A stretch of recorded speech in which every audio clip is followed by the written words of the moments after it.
Yo, what's poppin', Bagel Bros? And welcome back to the Rant Rapids. Now you may be thinking, Crunchy, it isn't the Rant Rapids. You have plenty of time before the end of the month. You aren't rushing to get these out.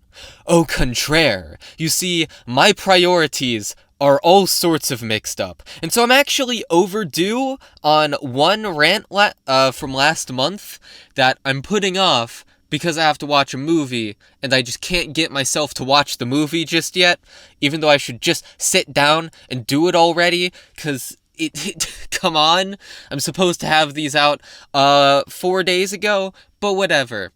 And so, despite not being in the mood to watch this movie, I am in the mood to record today's rant, which comes from Drowning Curious, who says, well, since you're on a writing binge, I'm curious about the differences between creative writing and writing a video for you. Rant about that. Ranting about that, I will. So, yeah, speaking of mixed up priorities, last month, instead of working on videos like I probably should have, I dumped all of my time into writing a novel, which I am now 50,000 words into of a projected 70 to 80,000, roughly. We'll see. It's 8 chapters long, or supposed to be anyway, and of those chapters, I'm currently on chapter 6. I'm 3,000 words into it, and by the way, the chapters in this book, they're long, okay? Like, they are fairly long chapters. The last chapter before this was 11,500 words. The one before that was 9,500. Then I think before that it was 8,000, 7,700, and then 9,000 again. So they're very long chapters, but I like that style just because I can imagine a chapter correlating to one episode of anime, which, can tell a complete story, in my eyes anyway, but that's a bit beside the point. So what is the difference between YouTube writing and creative writing? Well, I'd say that they're simultaneously completely different and one and the same. And the skill set is very transferable, but there are some key differences. And I think the biggest one is the mindset that is, I guess, the mindset you adopt due to your surroundings. Because video essays on YouTube do not have an expectation of being particularly well written. And my go-to example for this would be like Shafrillis, right? So I love Shafrillis' videos. He is a great reviewer, but he is not a great writer. He is good in the sense that I enjoy his perspective on things and the way he tackles it, but his videos are not very writerly, whereas with someone like Digibro, for example, I'd say is on the polar opposite end of that spectrum, who is very writerly as compared to Shafrillis, and even then it is not nearly as writerly as an actual novel, because with novels you are expected to have very interesting word choices. So for example, while writing this novel, I joked to my friends that my prose only got good when I found a website with over 200 synonyms for said, and I just go through that site and look. And by the way, they're categorized by tone, so you go to the tone you're looking for, and you look at all the synonyms they list, and you go, okay, which synonym do I want to use? And if there are none you want to use, you either come up with a new one that isn't on the website, or you just use said, because sometimes said is in fact the right answer to use. But the point is that, you're supposed to know these words. Another thing I have going is a list of words. That I literally call it the list of words I need to use. So, nascent, catalyze, missive. It's words you'd never hear on YouTube because they're too big brain, complicated, uncommon. Prolepsis. That's a word I found out today. It means the anticipation and answering of possible objections in rhetorical speech. I wrote down that definition because there's no way I'd remember it. No way I'd remember it otherwise. And so I'm gonna have to find an excuse to use prolepsis in my book because it's such a cool word. I'm someone who loves words and their meaning and the way they come together. And as someone who is obsessed with that, I'm a very lexically minded person.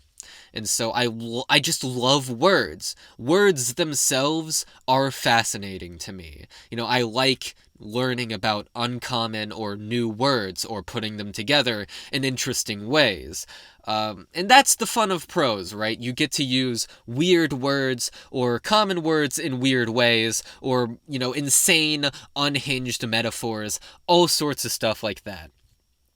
And that is transferable to YouTube to a certain extent. It's just not necessarily as, conditioned through the landscape of YouTube. People very much write their videos like how they talk. But there are some exceptions to this, and the biggest one that I can think of, I already mentioned Digibro, who is more on the writerly side of the spectrum, but if you want to go super, super writerly, someone who does know how to put words together in interesting ways, look no further than Emplemon. And I have him on the mind because he just recently, yesterday in fact, made a video.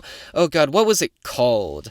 It was about 2 tornadoes that struck this town in Oklahoma. And it is genuinely one of the best YouTube videos I have ever seen. I could gush about this video all day. It is so, so good. I'm looking through my sub box in order to find the exact title. 2 days in Moore, Oklahoma. And unfortunately, it only has 289,000 views. Which, I say only 289,000 views, bleh. That still is a lot, but the point is, this video should have, all the views. It is genuinely one of the best videos on the website. And Emplemon is someone who writes very innately writerly. He complains about people who don't know words, or who need TLDRs, or who need, the clap emoji between words in order to pay attention. And that's what I relate to him a lot on that front. And I myself think I lie more on the writerly side of the spectrum just because that's where I come from. That's where I'm attacking this from. But I do also want to, in a way, move away from that because I think it's less relatable to people on YouTube.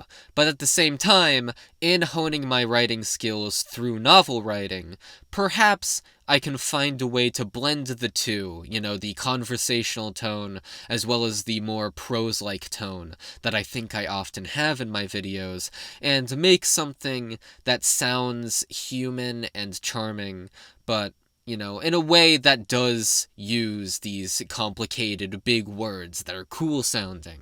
And so when you watch the video, you feel smart and like your brain is expanding because you're learning all these new words. Oh wow, it's so crazy. I think that is a transferable skill, but the most transferable skill between YouTube and writing novels is the ability to form a coherent argument. Because writing at its core, no matter what you're writing, is an argument. It is an argument that your story makes sense, that it is internally consistent, that it is interesting. You are arguing for these things. You are arguing for the message of the story, especially. And so, knowing how to speak clearly and coherently, and how to do that efficiently, effectively, and entertainingly, those are 3 words that start with E. Damn, I'm doing that alliteration and shit. Knowing how to do that is very useful for writing, because writing is essentially the arguments you would make plainly in a video or a rant, done more abstractly, where oftentimes, if you're writing well anyway, you're stopping right before the point where you would explain yourself, right? Where, you have all the core ingredients and then give the audience just enough to figure it out for themselves. And then you don't explain it. You don't just give the answer to them. You let them come to that conclusion. Or at the very least, if you do explain it, if you think it's so important that you do need to say it plainly, you let the audience come to that conclusion before you explain it. So that they're like, oh yeah, well, I could have gotten that beforehand. We were building up to it. It feels like a very natural thing to end with, you know? And having practiced so long forming coherent arguments in my videos is useful for that. And like I keep saying, is a transferable skill. So yeah, overall, I mean, they're different. They are very different. I personally prefer writing novels, which is why I got addicted to it the last month. You know, in the first place, this YouTube stuff was meant to fund the novels. Obviously, I'm trying to write one right now just to see how it goes out, you know, just to see if I can make something of it without necessarily having a successful YouTube channel. But if not, I guess I'll grind YouTube. You know, spending a month away from it has changed my mindset on a lot of things and clarified certain things and in my brain. And so, yeah, I'm approaching things with a bit of a different mindset. And overall, you know, I'm happy to write the damn thing. Like I said, 50,000 words in, only have around 30k left, so by the end of the month, probably even by the halfway point of the month, I'll be back to YouTube as usual. I mean, I guess I still have to redraft it, but, you know, once I finish the novel, I think I'll take like a few days break just to let it simmer, and then come back to it and see how I feel about it. But anyway, I'm pretty much done with the topic and I'm just rambling at this point, so that's about it. See ya.